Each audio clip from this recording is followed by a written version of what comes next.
Normal palazzo cutting করার জন্য কাপড়টিকে লম্বায় 4 ভাঁজ করে নিব। মুহুরের দিকে 1/2 ইঞ্চি এক্সট্রা কাপড় থাকবে।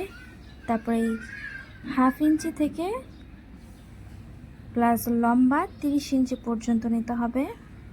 যতটুকু পড়তে চান ততটুকু লম্বা নিতে হবে।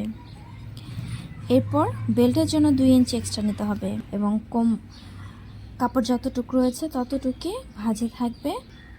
উপরের দিক থেকে এই 2 ইঞ্চির দাগ থেকে 2 ইঞ্চি নিচের যে দাগটি রয়েছে এখান থেকে হাইয়ের জন্য 12 ইঞ্চি নিব।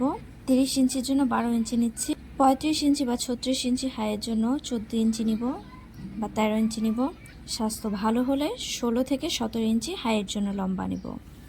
নিয়ে এল শেপ দিয়ে নিব, মিলিয়ে নিব। তারপরে এই জায়গাটা একটু রাউন্ড শেপ করে নিব।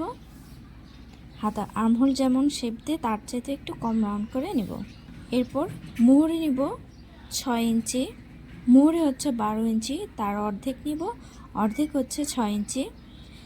যে যতটুক মুহুরি পড়তে চায় ততটুক নিতে হবে। এখানে 14 ইঞ্চি নিলে 7 ইঞ্চি নিব বা 28 ইঞ্চি মুহুরি পড়লে প্লাজোর মুহুরি অনেকে ঢোলা অনেক বেশি পড়ে, তখন 28 ইঞ্চি অর্ধেক 14 ইঞ্চি নিতে হবে এবং 1 ইঞ্চি এক্সট্রা সেলাইয়ের জন্য নেব।